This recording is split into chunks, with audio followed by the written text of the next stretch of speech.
الفضل YouTube channel میں آپ کا استقبال ہے۔ السلام علیکم ورحمۃ اللہ وبرکاتہ۔ میرے دینی و ایمانی بھائیوں، سورہ آل عمران آیت نمبر 137 پیش خدمت ہے۔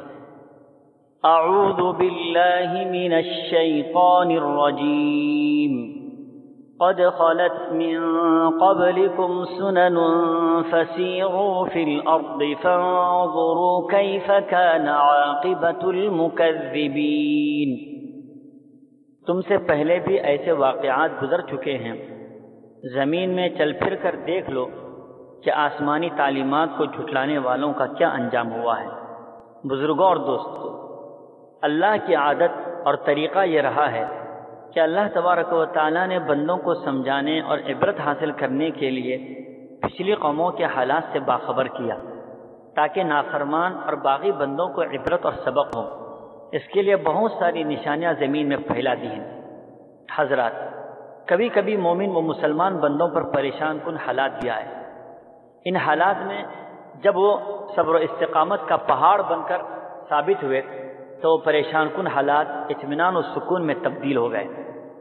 اس آیت میں غزوہ احد کے حالات کی طرف اشارہ کرتے ہوئے کہا گیا کہ اس جنگ کے موقع پر بعض وجوہات کی بنا پر اور مسلمانوں کی آزمائش کے طور پر کچھ حالات سنگین ہو گئے تھے، اور مسلمانوں میں افراتفری مچ گئی تھی، اور کفار کی طرف سے سخت حملے کی وجہ سے مسلمان سراسیمہ ہو گئے تھے، جس سے قدرتی طور پر مسلمانوں کو تکلیف ہوئی۔ ان آیات میں اللہ تبارک و تعالی مسلمانوں کو تسلی دیتے ہوئے فرماتا ہے کہ تمہارے ساتھ جو کچھ بھی ہوا یہ کوئی نئی بات نہیں ہے، اس سے پہلے لوگوں کے ساتھ بھی ایسا ہی ہوا ہے۔ اس میں دونوں حریف کو یہ سبق ہے کہ مشرکین جو پیغمبر خدا کی عداوت میں حق کو کچلنے کے لیے نکلے ہیں، اپنی تھوڑی سی عارضی کامیابی پر مغرور نہ ہو۔ ان کا آخری انجام سوائے ہلاکت و بربادی کے کچھ بھی نہیں ہے۔ اور مسلمانوں سے یہ کہا جا رہا ہے کہ کفار کے سختیوں اور ان کے وحشیانہ ظلم و ستم یا اپنی وقتی پسپائی سے ملول و مایوس نہ ہو، انشاءاللہ غلبہ حق ہی کا ہوگا۔ اللہ تعالیٰ کی سنت یہی رہی ہے جو ٹل نہیں سکتی۔ آپ سے پہلی قوموں کے ساتھ بھی ایسا ہی ہوا ہے، اور آج بھی اس کے اثرات پائے جاتے ہیں۔ نگاہ عبرت ہو تو دیکھا بھی جا سکتا ہے۔